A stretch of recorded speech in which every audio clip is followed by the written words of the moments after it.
the vaccine schedule in North Dakota for school children. This was so brilliant. And it's such a perfect example of what I'm talking about here, because the noble lie presents this as you have the glorified pro-vax side and you have the insane anti-vax side. Even people who are like, hey, I love vaccines, but I do have questions about this. Often you'll just get shoved over. Oh, you're just a crazy anti-vaxxer that wants all these kids to die from all these preventable diseases. If you don't want to force Yeah. medical experimental gene drugs on people, that makes you a crazy anti-vaxxer. So let me pull this up, this bill.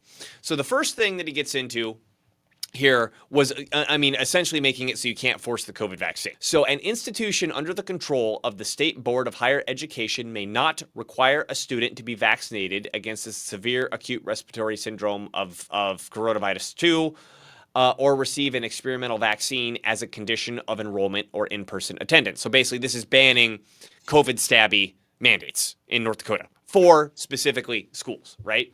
Now, what's interesting here is that he keeps saying COVID and experimental. COVID and experimental. So North Dakota is obviously a red state, and the red states were more aware of the situation, right, in terms of the COVID stabby. And what I see that he's doing here is that the hot anger and passion in the public is about the COVID stabby. But he's writing in right next to it experimental. He keeps saying experimental vaccine, experimental vaccine. We're going to see why that's important in a second. So moving on to subsection 2. As used in this section, experimental vaccine means a vaccine approved by the United States Food and Drug Administration, which does not meet the following criteria. So basically, it's experimental if the FDA approved it, but these other things have not happened yet. Number one, the pivotal clinical trial the United States Food and Drug Administration relied on to approve the vaccine evaluated the safety of the vaccine for at least 1 year after the vaccine was administered against a control group that received either a placebo or another vaccine that meets the criteria under the subsection. So that's fancy legal terms to say, in order for it to not be experimental, it needs to go through a control study like anything else. This is so easy, right? I mean, this Yeah. is the thing that should have been done everywhere for all, not just vaccines, all kinds of. It's done actually for most pharmaceutical drugs. Yeah, but the vaccines get a special get out of jail free card for this. But Right? yeah, I mean, take one that's group the that problem. gets a placebo, take another group that gets this great drug that you're peddling, and give us the results. Give us the results, plain and simple. Right. Okay. So yes, in order for it to not be considered experimental, you can't have this. Second, the Department of Health and Human Services has. I'm assuming that this is the North Dakota Department of Health and Human Services, has posted on the department's website the injuries or diseases caused by the vaccine and the rate at which the injury or disease occurs from the vaccine. Like any other fucking drug is supposed to do. Right?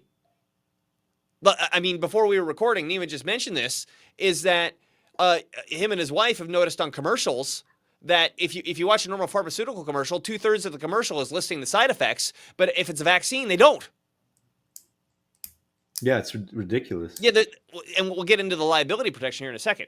The third thing, the Department of Health and Human Services has determined the risk of the permanent disability or death from the vaccine has been proven to be less than the risk caused by the infection the vaccine is intended to prevent. So basically, the vaccine, if we compare the deadliness and the disability of the actual disease versus the cure has to be better than the actual disease, and you have to prove that.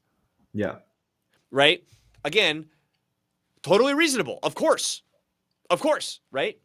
And then D, the vaccine manufacturer has liability, including for design defect claims for any death or injury caused by the vaccine. And as anybody who has cursory knowledge of the issue understands, vaccine manufacturers have extremely limited liability for damages caused by their drug, by their medicine, right? So what he's done here is So he hasn't challenged vaccines.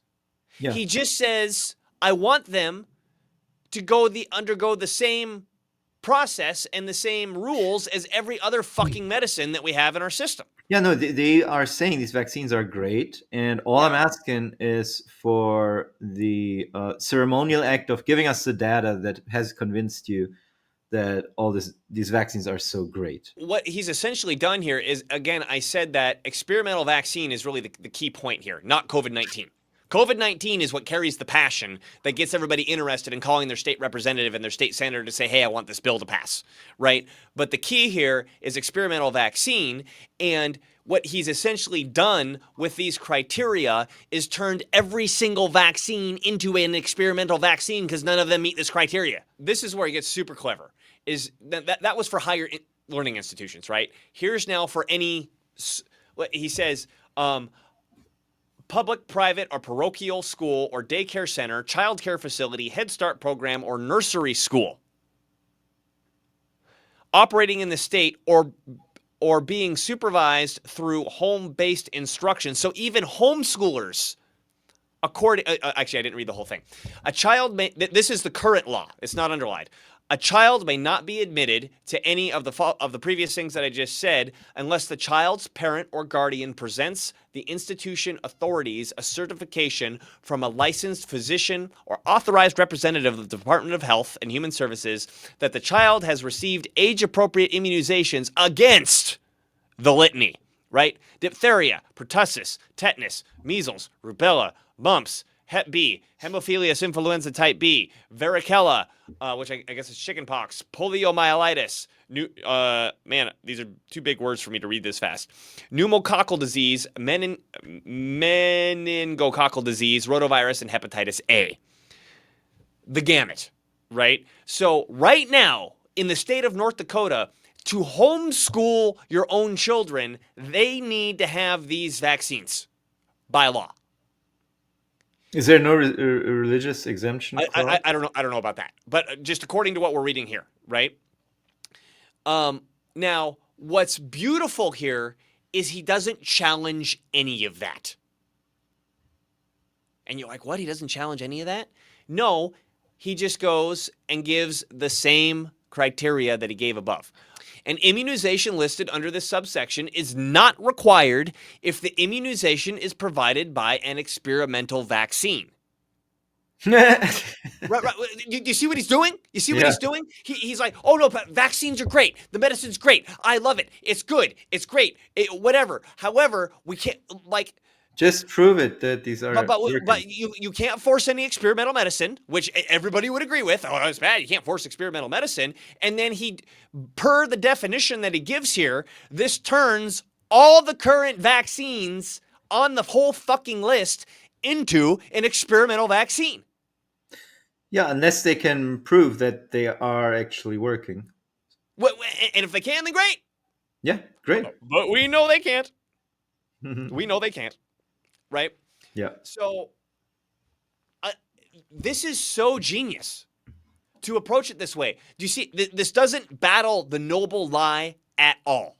I mean, maybe it does with the COVID vaccine, but again, this is a highly rural, highly red state, and I could see from this that the COVID vaccine isn't even the important part of this proposed legislation. Mm-hmm. Because technically, the COVID vaccine is an experimental vaccine based on this description, so it's redundant. Yeah, I mean, the way this law is written, it's just basically asking for all the reasonable things that anyone would ask for, and it's just for any medicine. And it's the rules for any other medicine. Yeah, so it's something where if you want to reject this, you want to argue against it, I would like to hear your arguments. I'd like to hear why would you want to administer an experimental injection that has worse side effects than cures.